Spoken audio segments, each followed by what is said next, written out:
আজ আমি আপনাদের সাথে একদম দুর্দান্ত সাথে ভেজ মোমোর রেসিপি শেয়ার করব। আর মোমো দিয়ে খাওয়ার জন্য থাকবে একদম চটপটা ঝাল ঝাল একটা চাটনির রেসিপিও। চারিদিকে এখন কিন্তু খুব বৃষ্টি হচ্ছে, আর এই বৃষ্টির সময় সন্ধ্যেবেলায় যদি এমন গরম গরম এক প্লেট মোমো থাকে তাহলে কিন্তু সন্ধ্যেবেলা জমে যাবে। আর বেশি দেরি না করে আপনারাও কিন্তু একবার এইভাবে ভেজ মোমো রেসিপিটি বানিয়ে দেখতে পারেন। বানানো কিন্তু একদম সহজ। তো চলুন বেশি দেরি না করে ঝটপট মোমো আর মোমোর সাথে খাওয়ার জন্য চাটনির রেসিপিটি দেখে নেওয়া যাক। আর আমার ভিডিও যদি আপনাদের ভালো লেগে থাকে তাহলে অবশ্যই আমার চ্যানেলটি সাবস্ক্রাইব করে আমার পাশে থাকবেন। আমি দুদিন অন্তর নতুন নতুন রান্নার ভিডিও আমার চ্যানেলে পোস্ট করে থাকি। ভেজ মোমো বানাবার জন্য প্রথমেই কিন্তু আমি মোমোর পুরটা তৈরি করে নেব। তার জন্য একটা প্যানের মধ্যে দিয়েছি 2 চামচ মতো সাদা তেল। তেলটা যখন গরম হয়ে আসবে তখন এর মধ্যে দিয়ে দেব পেঁয়াজ কুচি আর ক্যাপসিকাম কুচি। পেঁয়াজ ও ক্যাপসিকাম কিন্তু আমি এখানে খুবই ছোট ছোট করে কেটে নিয়েছি। মাত্র 1 মিনিটের জন্য কিন্তু এই পেঁয়াজ ও ক্যাপসিকামটা ভেজে নিতে হবে। একদমই লাল লাল করে ভাজলে চলবে না। প্রায় 1 মিনিটের জন্য এগুলো ভাজা হয়ে গেলে এর মধ্যে দিয়ে দেব 1 চামচ মতো কুটে রাখা আদা রসুন। আপনারা এখানে আদা রসুনের পেস্ট ব্যবহার করতে পারেন। আদা রসুনের পেস্টটা দিয়েও কিন্তু আমি এর সাথে একটু ভেজে নিচ্ছি যতক্ষণ না আদা রসুনের কাঁচা গন্ধটা চলে যাচ্ছে। ভাজা হয়ে গেলে এর মধ্যে দিয়ে দেব কেটে রাখা বাঁধাকপি আর গাজর। গাজরটা আমি গ্রেট করে নিয়েছি, আর বাঁধাকপিটা কিন্তু খুবই ছোট ও পাতলা করে কেটে নিয়েছি।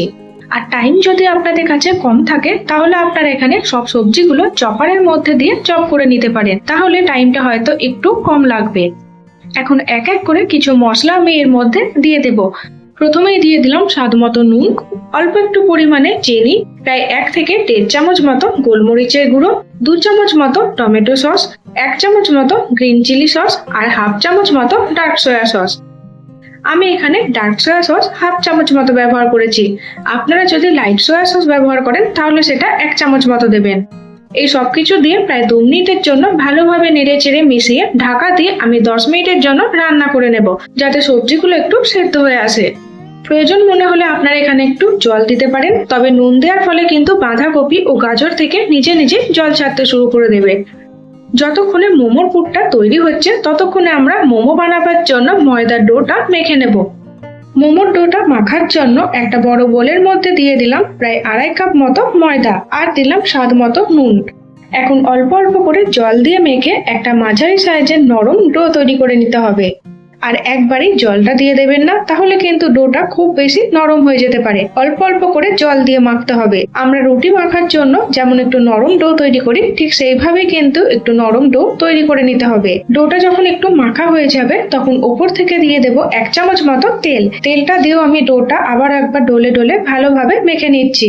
যারা মোমো খেতে ভালোবাসেন তারা কিন্তু একবার এইভাবে ভেজ মোমোটা বাড়িতে ট্রাই করতে পারেন। এটা খেতে কিন্তু দুর্দান্ত হয়। দেখুন এখানে মোমোর ডো কিন্তু মাখা হয়ে গেছে। এখন ঢাকা দিয়ে প্রায় 10 থেকে 15 মিনিটের জন্য আমি রেস্টে রেখে দেব। আর এদিকে দেখুন মোমোর পুর কিন্তু আমাদের একদম রেডি হয়ে গেছে। সবজিগুলো কিন্তু খুব ভালোভাবে সেদ্ধ হয়ে গেছে।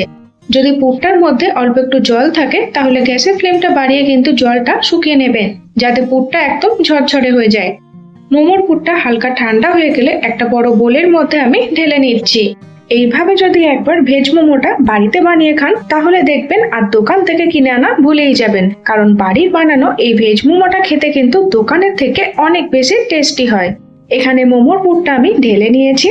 এবার মোমোর সেই চটপটা আর ঝাল ঝাল চাটনি বানাবার জন্য একটা প্যানের মধ্যে দিয়েছি 1 চামচ মতো তেল। তেলটা হালকা গরম হয়ে আসলে এর মধ্যে দিয়ে দেব 2টো টমেটো কুচি আর প্রায় 7 থেকে 8টা মতো শুকনো লঙ্কা।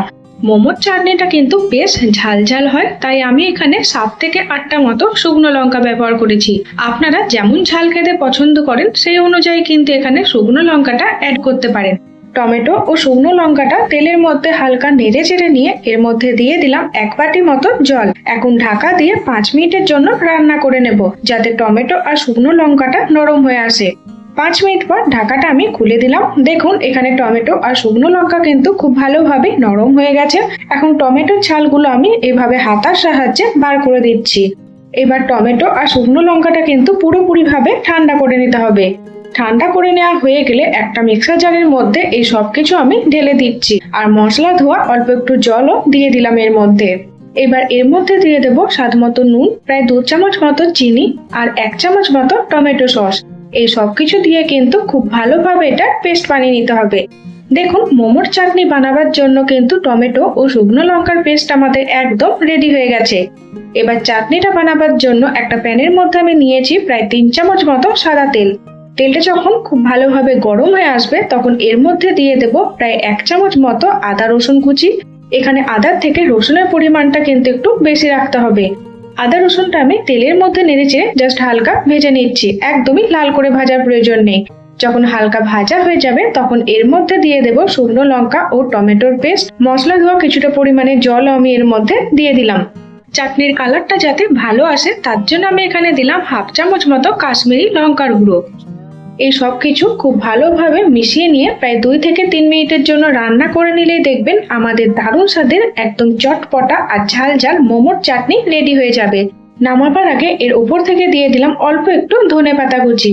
আপনারা অনেকভাবেই হয়তো মোমোর চাটনি বানানো দেখেছেন, তবে একবার এইভাবে মোমোর চাটনিটা বানিয়ে দেখতে পারেন। এইভাবে চাটনিটা বানালে কিন্তু সব থেকে খেতে বেশি ভালো হয়। আর এই চাটনিটা আপনারা একবার বানিয়ে প্রায় 1 মাসের জন্য যে কোনো এয়ারটাইট কন্টেনারের মধ্যে রেখে ফ্রিজে স্টোর করতে পারবেন।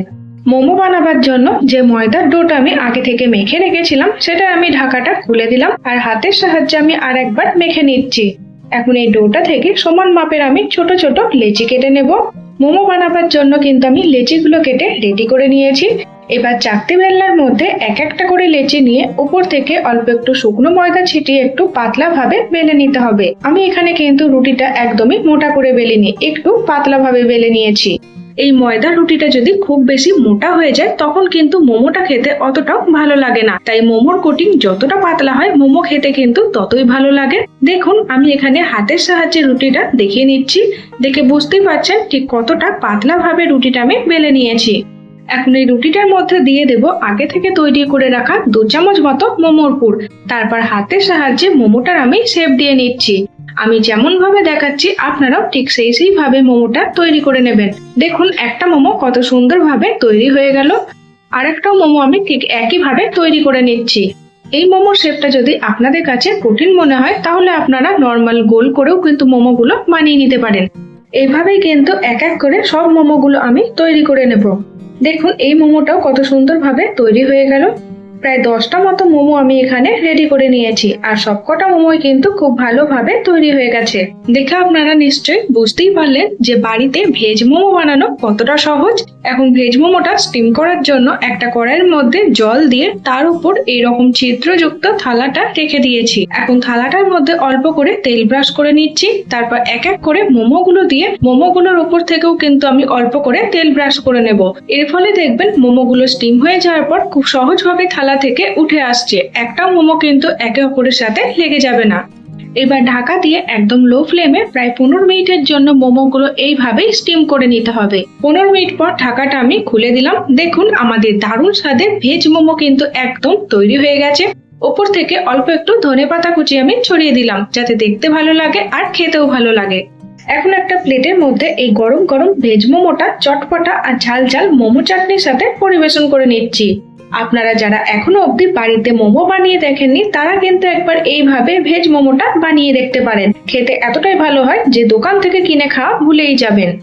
এখন একটা মোমো আমি হাতের সাহায্যে কেটে দেখিয়ে দিচ্ছি। দেখে বুঝতেই পারছেন যে মোমোর ওপরের কোটিংটা কতটা পাতলা হয়েছে আর ভেতরটা কিন্তু একদম পুড়ে ঠাসা। তো আমার এই দুর্দান্ত স্বাদের ভেজ মোমো আর চটপটা ও ঝাল ঝাল চাটনির রেসিপি আপনাদের কেমন লাগলো কমেন্ট বক্সে জানাতে ভুলবেন না। আর আমার ভিডিও যদি আপনাদের ভালো লেগে থাকে তাহলে অবশ্যই আমার চ্যানেলটি সাবস্ক্রাইব করে আমার পাশে থাকবেন।